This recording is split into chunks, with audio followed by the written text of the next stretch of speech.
క్రీస్తునందు ప్రియమైన దేవుని బిడ్డలైన మీ అందరికీ నా యొక్క హృదయపూర్వక వందనాలు తెలియజేస్తున్నాను. వీళ్ళంతా బాగున్నారు కదూ? మరి ఈరోజు ఓ ప్రత్యేకమైన దేవుని వాక్యాన్ని మనం కొద్ది నిమిషాలు ధ్యానించుకుందాము. పరిశుద్ధ గ్రంథంలో మరి లూకా సువార్త 15వ అధ్యాయము మరి 21వ వచనాన్ని మనం చూసినట్లయితే దానిలో ఇలాగ రాయబడింది. అప్పుడు ఆ కుమారుడు అతనితో, తండ్రి, నేను పరలోకమునకును విరోధముగాను నీ ఎదుట పాపం చేసి తిని ఇక మీదట నీ కుమారుడని అనిపించుకున్నటకు యోగ్యుడను కాను అని. ప్రభునందు ప్రియ దేవుని బిడ్డలారా గమనించాలి. దేనికి నేను యోగ్యుడను కాను అనే మాటను తండ్రి ఎదుట కుమారుడు మాట్లాడుతున్నాడు. ఏమండి, కొన్నిసార్లు కొంతమంది యొక్క బిడ్డల యొక్క కొంతమంది జీవిత విధానాలు చూసినప్పుడు, ఎక్కడైనా ఒక చోట పొరపాటు చేసినప్పుడు వారి మనస్సాక్షి వారిని నేను యోగ్యుడను కాను అనేటువంటి రీతిలో వారి హృదయాలు తీసుకొస్తుంది. వారి మనస్సాక్షి వారిని ప్రశ్నిస్తుంటుంది. నేను దీనికి అర్హుడిని కాను, దీనికి యోగ్యుడను కాను, నా పరిస్థితి ఇంతే, నా పరిస్థితి ఇంతే అని చెప్పేసి కొన్నిసార్లు తమలో తాము తమ పరిస్థితిని బట్టి తాము దేనికి యోగ్యులు కాము అని చెప్పేసి పరిమితం చేసుకుని కొన్నిసార్లు పొందవలసినటువంటి మేలు కంటే పొందని కీడునే ఎక్కువగా అనుభవించడానికి కొంతమంది పరిమితం అయిపోతుంటారు. అయితే ఆ తండ్రి ఏ విధంగా అతని యొక్క మాటను స్పందించాడో, ఏ విధంగా ఆ తండ్రి ఆ కుమారుని ఏ విధంగా మరి స్వీకరించాడో, ఆ కుమారుడు ఏ విధంగా తిరిగి మరలా తండ్రితో మరి సమాధానపరచబడ్డాడనేటువంటి విషయాలు మనం చూసినప్పుడు పరిశుద్ధ గ్రంథములో మరి లూకా సువార్త 15వ అధ్యాయం 11వ వచనం చూస్తే, ఒక తండ్రి కట్ట 2 కుమారులు ఉన్నారట. పెద్దవాడు చాలా చక్కగా తండ్రిని అర్థం చేసుకునే స్థాయికి వచ్చాడు. పెద్దవాడు తండ్రిని మరి తన చదువంతా కూడా ముగించుకుని తండ్రికి ఉన్నటువంటి ఆస్తిని బట్టి, తండ్రికి ఉన్న హోదాను బట్టి, తండ్రికి ఉన్న పలుకుబడిని బట్టి అతడు తన చదువును ముగించుకుని అన్ని విధాల తండ్రితో కూడా చేదోడు ఓదోడుగా ఉంటూ తన యొక్క పనులన్నింటినీ కూడా ప్రక్కన పెట్టి, తన చదువంతా పక్కన పెట్టి తండ్రికి సహకారిగా ఉంటూ ఉన్నాడు. మంచిది. అయితే రెండో వాడు ఏం చేస్తున్నాడు అంటే, అతడు కాస్త చదువుల నిమిత్తమై మరి ఇంట్లో నుండి కాస్త బయటకు వెళ్ళాడు, హాస్టల్లో ఉండటం ప్రారంభించాడు. అక్కడ కాస్త మరి కొంతమంది కొత్త స్నేహితులు అతనికి పరిచయం అవుతూ వచ్చారు. పట్టణాల నుండి, పల్లెల్లో నుండి రకరకాలైనటువంటి వ్యక్తులు కాస్త ఒక హాస్టల్లోకి వెళ్ళి అక్కడ కూర్చుని వారు చదువుకుంటూ ఒక్కొక్క వ్యసనాలకు లోను కావాల్సిన పరిస్థితులు వారు దారి తీసుకుంటూ వచ్చారు. కొంతమంది పబ్స్కు వెళ్ళటం, అలాగే కొంతమంది పార్కులకు వెళ్ళడం, కొంతమంది కొన్నిసార్లు సినిమాలకు వెళ్ళడం, కొన్నిసార్లు బయట తిండ్లకు, బయట సిరిదిండి ఏదైతే ఉందో దాన్ని తినాలనేటువంటి ఆలోచన కలిగి మరి ఒక్కొక్క రోజు ఒక్కొక్కరు ఒక్కొక్క రకంగా ఖర్చు చేయడానికి అలవాటు పడుతూ వచ్చారు. అయితే ప్రభునందు ప్రియ దేవుని బిడ్డలారా, ఈ యొక్క కుమారుడు తన స్నేహితులకు అడిగినట్లే తీసివ్వడం అలవాటు పడ్డాడు. అతని దగ్గర ఏది కొదువలేదనేటువంటి విషయాన్ని గుర్తించిన మిగతా వాళ్ళంతా కూడా అతన్ని ఒక రకంగా అతన్ని వాడుకోవడానికి అలవాటు పడిపోయారు. అయితే అతనికి కొన్ని సలహాలు ఇచ్చారు. ఏమిచ్చారు తెలుసా? అరే, నీకు ఇంత ఆస్తి ఉంది కదా, నీ తండ్రి గొప్పవాడు అంటున్నావు, నువ్వు ఎంతో గొప్ప ఉన్నతమైనటువంటి కుటుంబంలో పుట్టామంటున్నావు, మరి ఇంకా ఎందుకు ఇక్కడ కూర్చుని కూర్చునేది? కాస్త పట్టణంలో ఏదో ఒక ప్లేస్ తీసుకుని చక్కగా ఒక చక్కటి బిజినెస్ ఏదైనా చేస్తే దానిలో ఎంతో లాభాలు మరి గడించిన తర్వాత చాలా చక్కగా ఉన్నతమైనటువంటి స్థాయిలోకి వెళ్ళిపోవచ్చు కదా, ఇంకా కూర్చుని చదవాలా, ఇంకా నేర్చుకునేటువంటి విధిలో నీవు ఉండాలా అని చెప్పేసి అతన్ని కాస్త ప్రేరేపిస్తూ వచ్చారు. ఎప్పుడైతే ప్రేరేపించాడో అతనికి కూడా ఆలోచన కలిగింది. నిజమే కదా, మనకి ఇంత ఆస్తి ఉంది, ఇంకా చదువుకుంటా మనం ఏంటి కూర్చుని నేర్చుకునేది? మనం ఏదైనా ఒక వ్యాపారం చేస్తే కాస్త రూపాయి పరంగా అభివృద్ధి చెందుతాం కదా, తండ్రి ఆస్తులు ఇంకా మరి 2 3 4 కూడా అభివృద్ధి చెందే అవకాశాలు ఉన్నాయి కదా అని చెప్పేసి ఆలోచిస్తూ వచ్చాడు. ఇంటికి వెళ్ళాడు. ఎలా తండ్రిని ఆస్తిలో తన భాగాన్ని, తనకి ఇవ్వాల్సినటువంటి భాగాన్ని అడగాలని చెప్పేసి ఆలోచిస్తున్నాడు. ఎందుకంటే దేవుని యొక్క వాక్యం ప్రకారంగా చూస్తే జ్యేష్ఠ కుమారునికి 2 భాగాలు వస్తాయి, మరి కనిష్ఠుడికైతే 1 భాగమే వస్తుంటుంది. మరి ఇతనికి 1 భాగమే, ఆ 1 భాగాన్ని కూడా తండ్రి దగ్గర ఎలా తీసుకోవాలా అని చెప్పేసి ఆలోచిస్తున్నాడు. అందుకు ఒక రోజున అతడు పొద్దున్నే లేచాడు. టిఫిన్ టైం అయింది. పనివారు వచ్చి అతన్ని పిలిచారు, కానీ టిఫిన్కి వెళ్ళలేదు. మధ్యాహ్నం అయింది, భోజనం టైం అయింది, భోజనానికి పిలిచారు, కానీ భోజనానికి పోలేదు. ఎందుకంటే ఎలాగైనా తన తండ్రిని ఒప్పించడానికి ఇదే మార్గంగా భావించుకున్నాడు. అయితే చివరికి సాయంత్రం అయిపోయింది. ఒక రోజంతా పస్తున్నాడు. సాయంత్రం అవుతుంది, 7 అవుతుంది. మళ్ళా తిరిగి పనివారు అతని రూమ్ దగ్గరికి వెళ్ళి అతన్ని ప్రశ్నించారు. అయితే అతడు భోజనానికి మాత్రం రాలేదు. ఈ విషయాన్ని ఆ పనివారు కాస్త తమ యజమానికి చెప్పారు. ఆ తండ్రి వెళ్ళి కుమారుని ప్రశ్నించాడు, బాబు, ఎందుకు ఉదయాన్ని భోజనం చేయలేదట, మధ్యాహ్నం భోజనం చేయలేదట, ఇప్పటికి రానంటున్నావట, ఏంట్రా నీ కారణం ఏంటి? ఎలాగనా మరి కాలేజీలో ఎలాంటి అల్లర్లేనా జరిగాయా? ఎటువంటి మనస్పర్ధతో బాధతో నీవు ఈ స్థలానికి వచ్చావని చెప్పేసి తండ్రి కుమారుని ప్రశ్నిస్తుంటే, తండ్రిని ఏ విధంగా ఆస్తిని అడిగితే తండ్రి తనకు సుముఖత చూపుతాడా అనేటువంటి ఆలోచన కుమారుడికి మనసులో ప్రేరేపణ కలుగుతావు. చూడండి, తండ్రిని అడగడానికి కోసం ఎన్నెన్నో ఆలోచనలు, ఎన్నెన్నో మరి ఆ ప్రశ్నలు వేసుకుంటా ఉన్నాడు. చివరికి తండ్రిని ఎలాగైతే ధైర్యం చేసుకుని, నాన్నగారు, నేను ఇక మీదట నేను స్కూల్కి వెళ్ళను అని ప్రశ్నించాడు. ఎప్పుడైతే మాట అన్నాడు, తండ్రికి కాస్త కోపం వచ్చింది. తండ్రి అన్నాడు కదా, ఏమిరా, నీకోసం ఎంతో బాధపడుతున్నావు, నువ్వు మంచి చదువులు చదువుకోవాలని చెప్పేసి నేను ఆశిస్తుంటే నువ్వు ఇంకా చదువుకు వెళ్ళనని చెప్తున్నావు, ఏం నీకు అని చెప్పేసి ప్రశ్నించినప్పుడు, లేదు తండ్రి, నేను పోను అని చెప్పేసి మౌనంగా ఉన్నాడు. దేనికంటే, ఇదిగో మనకింత ఆస్తి ఉంది కదా, నేను పట్టణంలో ఏదైనా ఒక ప్లేస్ తీసుకుని ఓ మంచి బిజినెస్ చేస్తాను, ఇంకా నీవు సంపాదించిన దానికంటే కూడా ఇంకా 2 అంతలు 3 అంతలు నేను సంపాదిస్తానని చెప్పేసి తండ్రితో మాట్లాడుతున్నాడు ధైర్యం చేసుకుని. ఏమండి, ఈ రోజున చాలా మంది స్వార్థపరులు ఆలోచించే ఆలోచనలు ఇలాగే ఉంటాయి. స్వచిత్తము నెరవేర్చుకోవాలనేటువంటి తలంపు కలిగిన వాళ్ళు కానీ, స్వయాసతో జీవించేటువంటి వాళ్ళు కానీ, ఇలాంటి ఆలోచనలు కలిగి కొన్నిసార్లు తండ్రి ఎదుట మాట్లాడడానికి కూడా ఏమాత్రం విడియపడకుండా చాలా ధైర్యంగా ఆ విషయాలు పంచుకోవడానికి ప్రయత్నిస్తూ ఉంటారు. చూడండి, అతని స్వార్థం ఏం చేస్తున్నాడు? తండ్రిని ఎలాగైనా సరే ఒప్పించాలని ప్రయత్నిస్తున్నాడు. అందుకు కడుపు కట్టుకోవడమే తనకు మూలంగా భావించుకున్నాడు. చివరికి అతడు కడుపు కట్టుకున్న పరిస్థితిని బట్టి తండ్రి బాధపడ్డాడు. ఉదయం తినలేదు, మధ్యాహ్నం తినలేదు, సాయంత్రం కూడా తినలేదు అంటున్నాడు కదా, వీడు ఏమైపోతాడు అని చెప్పేసి బాధపడుతుంటే వీడు మాత్రం చాలా మొండిగా ఉన్నాడు. అయితే తండ్రి అన్నాడు, ఏమిరా నీ మొండి పట్టు, దేనికి నువ్వు ఇలా మొండిగా వ్యవహరిస్తున్నావు కదా, నువ్వు అడుగుతున్న ఆస్తియే కదా, అయితే నేను నీ ఆస్తి నీకు ఇస్తాను, నువ్వేమన్నా చేసుకో, నువ్వు పోయి ముందు భోజనం చేయమని చెప్పేసి మాట్లాడుతూ వచ్చి. చూడండి, తండ్రి ప్రేమ. బిడ్డ భోజనం చేయలేదంటే తండ్రికి ఎంత హృదయంలో బాధ కలుగుతుందో ఒకసారి ఆలోచించండి. బిడ్డలు బాధపడుతుంటే, బిడ్డలు పస్తుంటుంటే మరి ఆ తండ్రి చూసి సంతోషించేవాడుగా కాదు, తండ్రి ఎంతగా ప్రేమిస్తున్నాడు తెలుసా? బిడ్డ పస్తు ఉండకూడదు, తనున్నంత వరకు ఏ కొరత అతనికి ఉండకూడదు అనేటువంటి ఆలోచన కలిగినటువంటి ఆ తండ్రి ఆ బిడ్డను ఎలాగైతే తండ్రి మరి బిడ్డను ప్రేరేపించి భోజనానికి పంపించి వాళ్ళు లేశాడు. చక్కగా అప్పటికప్పుడే స్నానం చేశాడు, చక్కగా మొహం కడుక్కున్నాడు, పోయాడు. మరి అప్పుడు భోజనం చేసుకుని పండుకున్నాడు. తెల్లవారుజామున తన ఆస్తి విషయమై తండ్రిని మరలా ప్రశ్నించాడు. తండ్రి అతనికి రావాల్సిన భాగంలో అంతా కూడా అతని చేతికిచ్చి, చక్కగా అతని చేతికిచ్చి, నువ్వేమైనా చేసుకున్నాయని చెప్పేసి వదిలేశాడు. దేవుని బిడ్డలారా, తండ్రిని విడిచి వెళ్ళిపోయాడు. తన స్నేహితులందరూ కూడా తన దగ్గరకు వచ్చేస్తారు.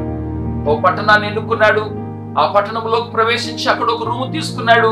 ప్రతిరోజు అతని స్నేహితులు అతను కూడా మరి జోజుమాడుతూ వ్యభిచరించుకుంటూ ఎంతో జులాయిగా మరి పబ్బులకు వెళ్తూ, మరి పిక్నిక్లకు వెళ్తూ, ఇలా రకరకాలైనటువంటి ప్రదేశాలు చూస్తూ తన్మయం చెందుతూ ఆ ఆనందంలో ఉండిపోయాడే తప్ప ఎంత మిగులుతుంది, ఎంత ఖర్చు అవుతుంది, దీనికి ఎంత ఖర్చు, దీనంతటికి ఎలా అని చెప్పేసి ఆలోచించే పరిస్థితులు లేకుండా పోయాడు.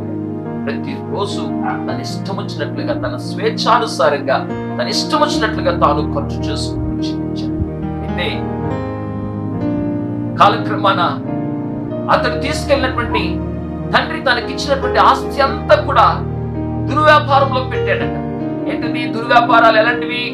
పేకాట, మందు, ఏమండి ఇలాంటి వాటిలో పెడితే ఇంకా జనాలు బాగా వస్తారని చెప్పేసి అనుకున్నాడు పాపం. కానీ అతన్నే కూర్చోబెట్టి అతని స్నేహితులు అతనితో కూడా కలిసి ఆడుతూ తింటూ ఉంటుండగా అది ఎంతవరకైతే ఆగుతుందండి? పండైతే ఆగుతుందా? ఏమండి, పండైతే ఆగుతుందంటారా? ఆలోచించండి ఒకసారి. ఈ రోజున కూర్చుని తింటే అది ఎంతైనా సరే ఆగదు. అయితే 10 మంది కూడా ప్రతిరోజు కూడా వరిష్టం వచ్చినటువంటి ఆహార పదార్థాలు తీసుకొచ్చుకుని చక్కగా తింటూ వచ్చారు. అయితే ప్రభునందుని దేవుని బిడ్డలారా, అంత అయిపోయే వరకు ఒక్కొక్కరు ఒక్కొక్క కబురు చెప్పుకుంటూ వెళ్ళిపోతున్నారు. అరే, మా చెల్లెలకు బాగాలేదంటే నేను పోయేస్తానని ఒకడు జారుకున్నాడు.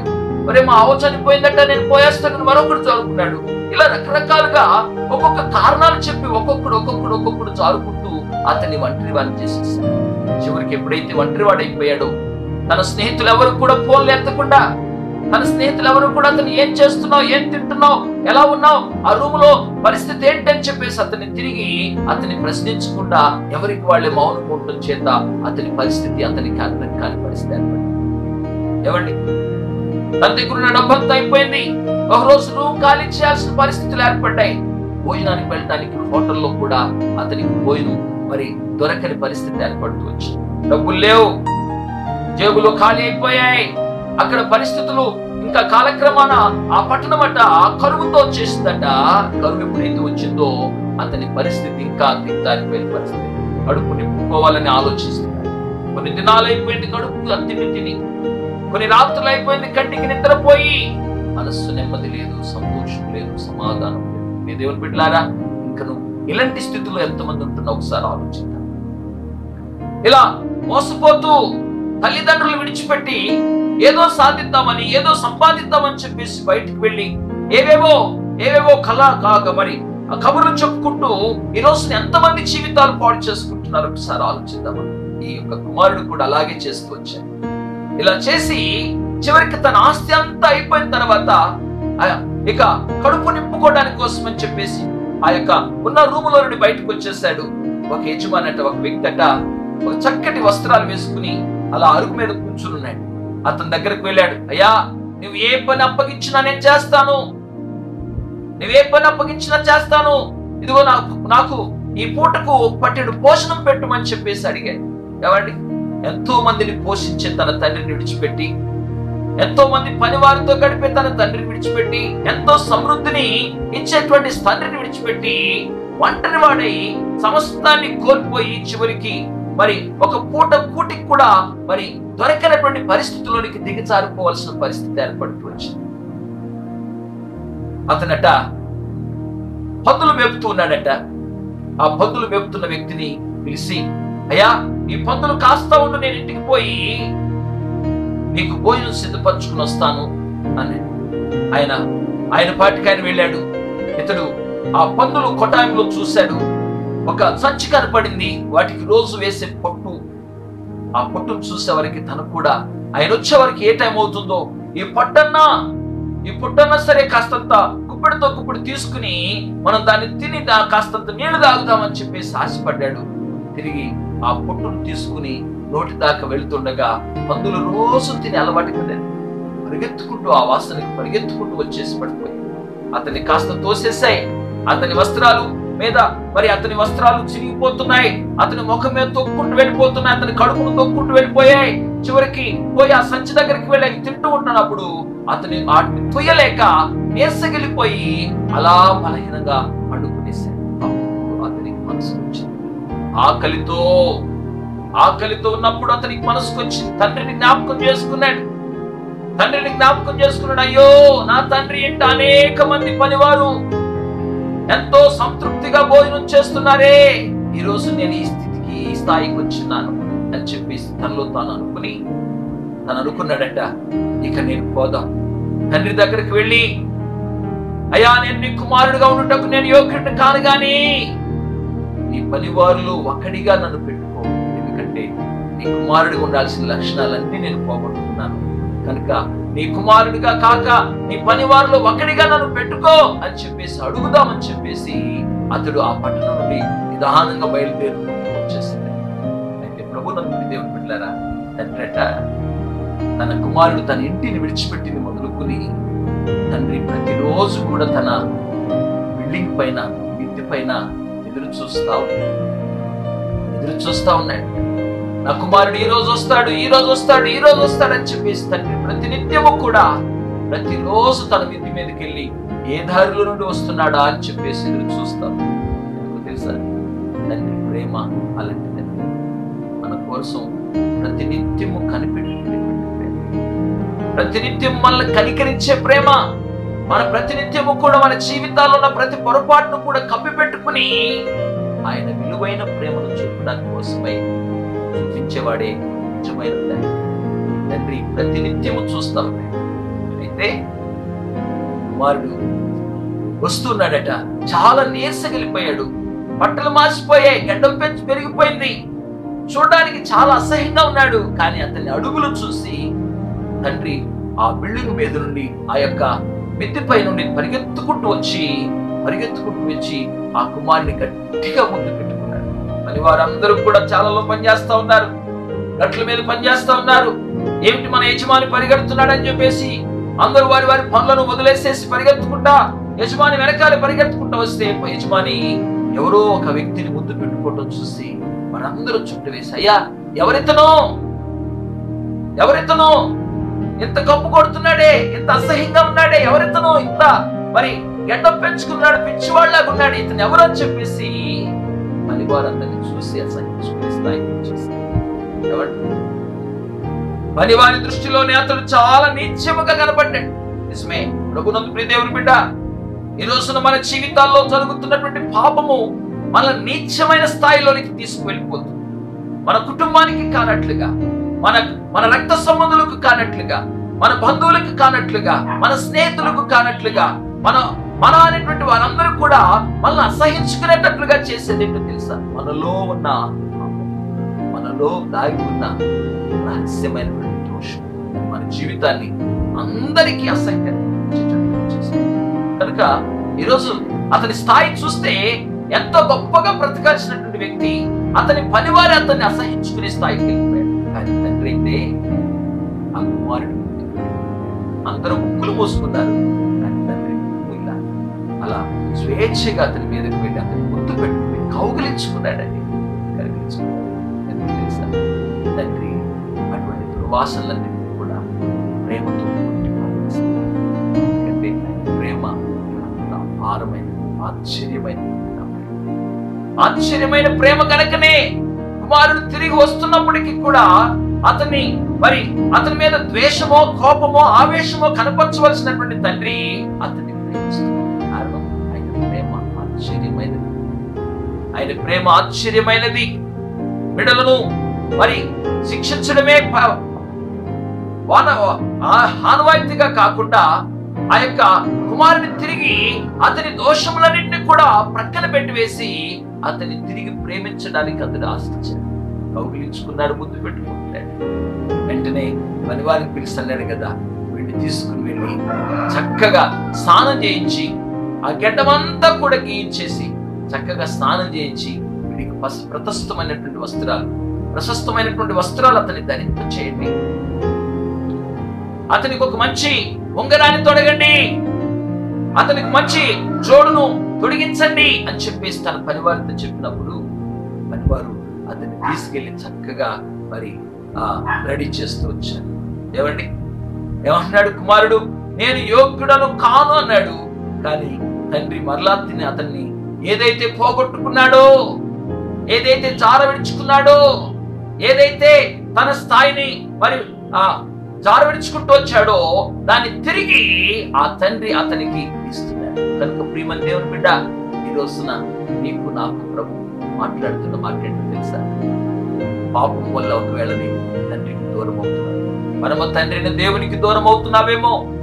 నీ హృదయంలో ఉన్నటువంటి అసూయ వల్ల, నీ హృదయంలో నా హృదయాల్లో జరుగుతున్నటువంటి ద్వేషం వల్ల, కోపాల వల్ల, రకరకాలైనటువంటి దేవునికి వ్యతిరేకమైనటువంటి పాపములు, వ్యభిచారాల వల్ల, కనుచూపుల వల్ల కలిగేటువంటి దోషం వల్ల గాని నా మనస్సు ఒకవేళ తండ్రిని దేవునికి దూరం అవుతుంది. అయితే నా ప్రభు నిన్ను ప్రేమిస్తున్నాడని ఈరోజు నేను మీకు సుస్పష్టంగా మీకు జ్ఞాపకం చేస్తున్నాను. ఆ ప్రభు ప్రేమ నా దోషములను పరిహరించేటువంటిది, నా పాపములను దోషములను తొలగించేటువంటిది.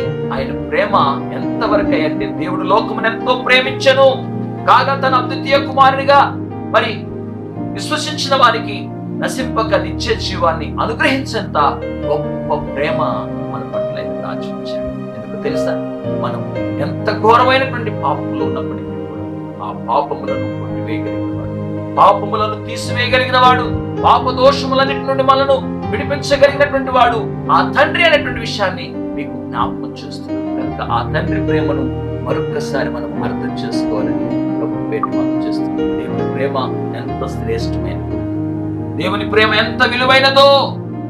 కుమారుడు తాను యోగ్యుడను కానని చెప్పేసి నిర్ధారించినప్పటికీ కూడా ఆ కుమారుని తిరిగి తన ప్రేమను మరలా చూపిస్తూ వచ్చాడు. పోగొట్టుకున్న దాన్ని తిరిగి మరలా అతనికి ఇస్తున్నాడు. పోగొట్టుకున్న రక్షణను, పోగొట్టుకున్న స్వాస్థ్యాన్ని, పోగొట్టుకున్న తండ్రి ప్రేమను, ఒంటరితనంగా తిరిగి అన్నిటిని పోగొట్టుకుని నాశనం అయిపోయినటువంటి తన జీవితాన్ని మరలా తిరిగి అతనికి సమృద్ధిని, మరలా తిరిగి అతని జీవితంలో ఆ మరి పోగొట్టుకున్న వాటన్నిటిని కూడా అతనికి అందచేయడానికి తండ్రి ఇష్టమయ్యారు. ఈరోజు దేవుని ప్రేమను పోగొట్టుకుని ఒక తిరుగులాడుతున్నారు. నన్ను ఎవరు చూస్తారు, నన్ను ఎవరు ఆదరిస్తారు, నన్ను ఎవరు చారదీస్తారు, నాకెవరు మరి ఆ ప్రేమను చూపిస్తారని చెప్పేసి ఒకవేళ అనుకుంటున్నావేమో, నా ప్రభు నేను ప్రేమిస్తున్నాను. ఏ సహోదరి, క్రీస్తునందు దేవుని బిడ్డలారా, మీ అందరికీ మీకు మనవి చేస్తున్న విషయం ఏంటంటే, నా ప్రభు అయిన యేసు క్రీస్తు నిన్ను నన్ను సకల మానవ జాతిని ఆయన ప్రేమిస్తున్నాడు. ఆయన ప్రేమకు గుర్తుగా ఆయన తన ప్రాణాన్ని మరొకరు బలిగా అర్పించేశాడు. ఇంతకు మించిన ప్రేమ మరొకటి ఈ లోకంలో ఎక్కడ లేదని క్రీస్తు పేరుని మనం చేస్తున్నాడు. తన ప్రాణమునిచ్చినంతగా మన కోసమై సమస్తాన్ని త్యాగం చేస్తున్నాడు. మనం ఏదైతే పోగొట్టుకున్నామో, ఏ స్వాస్థ్యాన్ని అయితే జారవిడుచుకుంటున్నామో, ఆ స్వాస్థ్యాన్ని మరలా తిరిగి పోగొట్టుకునే ప్రభు మన కొరకు ఆయన తన రక్తాన్ని ఇచ్చాడు. ఆయన మన కొరకు త్యాగం చేశాడు. మన ప్రేమను తోసివేస్తాడు. మన ప్రేమలో ఉన్నటువంటి బలహీనతలన్నింటినీ కూడా, మనలో ఉన్నటువంటి ప్రతి దోషాన్ని కూడా ఆయన వేస్తున్నాడు. ప్రేమ అనేక దోషములు కప్పుతుందండి. నిజమే, ప్రేమ అనేక దోషాలు. మిత్రభేదమును చూపించేవాడు మాటి మాటికి భేదాలు చూపిస్తూనే ప్రేమను వృద్ధి చేయకూడేవాడు ఎప్పుడు మిత్రభేదాన్ని చూపలేదు. కనుక క్రీస్తునందు దేవుని బిడ్డ, ఆ ప్రభు ఆయన మనల్ని వేరు చేసి మాట్లాడేవాడు కాదు, మనల్ని వేరు చేసి చూసేవాడు కాదు. ఎందుకంటే ఆయన ప్రేమామయుడు. ఆయనే ప్రేమామయుడు. ఆశ్చర్యమైనటువంటి ప్రేమ కలిగినటువంటి వాడు ఆయన. నిజంగా ఈ లోకంలో ఎవరి దగ్గర కూడా, ఏ తండ్రి దగ్గర కూడా, ఏ తల్లి దగ్గర కూడా, ఏ సహోదరుని దగ్గర కూడా, ఏ ప్రేమికుల మధ్య కూడా కానీ ఇటువంటి ప్రేమ దొరకదు అనేటువంటి విషయాన్ని క్రీస్తు పేరిట మీకు మనం చూస్తాం. కనుక ఆ ప్రభు ప్రేమకు మీ హృదయాల్లో చోటిస్తే, తప్పిపోయి తిరిగి వచ్చినటువంటి ఆ యొక్క కుమారుడు ఏ విధంగా బుద్ధి వచ్చిన తర్వాత తండ్రి దగ్గరకు వచ్చాడు, అలాగే నీవు కూడా ఈ రోజే ఈ క్షణంలోనే నీ మనసు మార్చుకుని ప్రభు దగ్గరికి రాగలుగుతావా? తప్పకుండా దేవుడు నిన్ను ప్రేమిస్తాడు. ప్రభు దగ్గరికి నువ్వు చేసిన ప్రతి పొరపాటును ప్రక్కన పెట్టి, ఇకనైనా నా ప్రభుతో నేను కలిసి జీవించాలని చెప్పేసి ఈ రోజు నుండి నేను ఒక నీ మంచి తీర్మానం చేసుకుంటావా? ఆ తప్పిపోయిన కుమారుడు అలాగే వచ్చాడు. ఒక తీర్మానం చేసుకున్న, నా తండ్రి దగ్గరికి వెళ్లాల్సిందే. నేను ఎంతకాలము ఈ యొక్క పస్తులుండేది, ఎంతకాలం ఈ యొక్క దరిద్రతను అనుభవించేది పోయి నా యొక్క పనివారిలో ఒకటిగానైనా బతుకుతామని చెప్పేసి తన మనసు మార్చుకుని తను ఒక మంచి తీర్మానంలోకి వచ్చింది. తండ్రి పైన తనకున్న విశ్వాసాన్ని, తన తండ్రి తను ఎలాగైనా చేర్చుకుంటాడు అనేటువంటి నమ్మకాన్ని కలిగి ఉన్నాడండి. ఈరోజు ఎంతమంది తప్పిపోయి దేవుని సన్నిధికి రావడానికి తల ఉంచుకుంటున్నారు తెలుసా? వారు చేసిన పాపములు, వారు చేసిన దోషాలు, వారు చూపించిన ప్రవర్తనలు వారి హృదయాల్లో తిరిగి దేవుని సన్నిధికి రావడానికి కూడా మనస్సు రాక చివరికి ఏం చేస్తున్నారంటే దేవుని నుండి వైదొలిగిపోవడానికి ప్రయత్నిస్తున్నారు. అయితే ఈరోజు మీకు జ్ఞాపకం చేస్తున్నారు, అలాంటి వారు ఉండకూడదని ప్రభు పేరు మనం చేస్తున్నాం. మనం ఆ ప్రభు ఎంతకు వద్దాం, ప్రభు విశ్వాసం ఉంచుతాం, ప్రభు దగ్గరికి మనస్సు మార్చుకుని ప్రభు దగ్గరికి రాగలిగితే ప్రభు చూపించే అతి శ్రేష్టమైన ఆ ప్రేమ మన హృదయాల్లో ఉన్నటువంటి ప్రతి దోషమును తీసివేస్తుంది, కడిగి వేస్తుంది. మనం నూతనమైన వ్యక్తులుగా మనం తీరుస్తుంది. ఆ ప్రేమే మన హృదయాలు దేవుని వైపు మళ్ళిస్తుంది. ఆ ప్రేమమయుడే మన హృదయాలు తండ్రితో, మనల్ని కూడా ఆ పరమ తండ్రితో కూడా నిత్యము మనం ఉండేటట్లుగా మనం సిద్ధపరచగలిగిన వాడు. ఇటువంటి దేవుని ప్రేమ ఈ లోకమందు నీకు నాకు ఎక్కడ దొరకదని క్రీస్తు పేరుని మనం చేస్తున్నాం. ఆ ప్రేమను మన హృదయాల్లో ధరించుకుందాం. ఆ ప్రేమమయుని మన హృదయాలు స్వీకరిద్దాం. ఆ ప్రేమకు మన హృదయాలు చోటిద్దాం. ఆ ప్రేమను పొందుకుందాం. తండ్రి ఎలాగున ఆ ప్రశస్తమైన వస్త్రాలు ఇచ్చాడు, ఉంగరాన్ని ధరింపచేశాడు. అంతేకాదు అతనికి మరి కాళ్లకు జోడునిచ్చి అతని స్థానాన్ని ఇచ్చాడు. ఒకప్పుడు ఎవరైతే పనివారైతే ముక్కు మూసుకుని కాస్త దూరం అయిపోయారో, మరలా తిరిగి ఎప్పుడైతే ప్రశస్తమైన వస్త్రాల్లో అతని కుమారుని చూశారో, అతని పైన వారికి ఎంతో గౌరవం. ఒకప్పుడు ముక్కు మూసుకుని అసహించుకున్నారు. ఏమండి, నిజమే, క్రీస్తుకు వేరైతే నా జీవితం అందరి చేత అసహించబడాల్సిన పరిస్థితి. క్రీస్తుకు వేరైతే మన బ్రతుకులు అందరి చేత ద్వేషించబడాల్సిన పరిస్థితి. క్రీస్తు ప్రేమిస్తే, క్రీస్తు ప్రేమకు నీ జీవితాన్ని చోటిస్తే, నీ జీవితాన్ని మరలా తిరిగి ఎక్కడైతే పోగొట్టుకున్న విలువలను మరలా తిరిగి నీకు ఆ విలువలను ఇవ్వగలిగిన వాడని క్రీస్తు ప్రేమను మనం చేస్తాం. రండి, క్రీస్తు ఎందుకు వద్దాం, క్రీస్తు ప్రేమను పొందుకుందాం, క్రీస్తుతో మన జీవితాన్ని నిరంతరం కొనసాగిద్దాం. ఆ ప్రేమమైన యొక్క నిత్యత్వంలోని మనం చేరు పర్యాంతం వరకు కూడా పరిశుద్ధాత్మ దేవుడు నాకు సహాయపడను కాక. తల నుంచి ప్రార్థన చేసుకుందాం. అత్యంత కృప గల తండ్రి, ఆశ్చర్యమైన నీ ప్రేమ అయినా మమ్మల్ని ఏ విధంగా ప్రేమిస్తున్నాం, ఎంత బలహీనంగా ఉన్నా మమ్మల్ని ప్రేమించి తిరిగి మా బలహీనతలన్నింటిలో మమ్మల్ని సమృద్ధిగా మా జీవితాలకు నీ ప్రేమను చూపిస్తున్న దేవని స్తుతులయ్యా. తప్పిపోయి అయా బుద్ధి వచ్చిన తర్వాత తిరిగి వచ్చినటువంటి కుమారుని జీవితాన్ని ఏ విధంగా ప్రేమించావో, నేడు ప్రభు మా జీవితాల్లో కూడా ఎన్నో విషయాల్లో తప్పిపోతున్నాం ప్రభు. అయితే నీ యొద్దకు వస్తే మేము తప్పిపోయిన విషయాల్లో మరలా తిరిగి మాకు అయా వాటిని జ్ఞాపకం చేసుకోక తిరిగి నీ పరిపూర్ణమైన ప్రేమను మాకు అందచేస్తావని ఈ సందేశం ద్వారా మీరు మాతో మాట్లాడుతున్నందుకు మీకు వందనాలు తెలియజేస్తున్నాను. నేనే మహిమ పొందండి అయా. ఈ మాటలు వింటున్న ప్రతి ఒక్కరికి కూడా మీరు ఆశీర్వదించండి. అలాగే ఇంకా ఎవరైనా నీ ప్రేమకు దూరమైన వారై ఉంటే వారందరినీ తిరిగి నీ ప్రేమతో వారి హృదయాలు సిద్ధపరచుకోమని యేసు దివ్యమైన నామములో మనం చేయించున్నాను తండ్రి. ఆమేన్. అందరికీ నా హృదయపూర్వక వందనాలు. మంచిది. మరి ఈ సమయంలో ఈ ఇమాన్యుయల్ FVC అనేటువంటి ఛానల్ ఇప్పటికే మరి సబ్స్క్రైబ్ చేసినటువంటి మీ అందరికీ నా హృదయపూర్వక ధన్యవాదాలు తెలియజేస్తున్నాను. ఇలారా ఇంకా మరి అనేక మంది ఈ సందేశాల ద్వారా ఆత్మీయంగా బలపడతారని నేను మనం చేస్తున్నాను. కనుక మీరంతా మీ స్నేహితులకు మీ గ్రూపుల్లో కూడా మరి షేర్ చేసి మరి సహకరించాలని మనం చేస్తున్నాను. అలాగే ఇంకా సబ్స్క్రైబ్ చేయని వారు ఎవరైనా ఉంటే తప్పకుండా సబ్స్క్రైబ్ చేసి సహకరించాలని మనం చేస్తున్నాను. అంతేకాదు ఈ స్క్రీన్ లో మరి ఫోన్ నెంబర్స్ వస్తున్నాయి. తప్పకుండా మీ అవసరతలు ఏదైనా ఉన్నట్లయితే మరి మీ ప్రార్థన అవసరతలను మా కొరకు ఫోన్ చేసినట్లయితే మేము మీకోసం మీ కుటుంబాల కోసం ప్రత్యేకంగా ప్రార్థన చేస్తాం. మంచిది. ఈ చిన్న పరిచర్లో మీ ప్రేమపూర్వకమైనటువంటి మరి సహాయ సహకారాలు అందించాలని క్రీస్తు పేరుతో మీకు మనవి చేస్తున్నాను. సెలవు.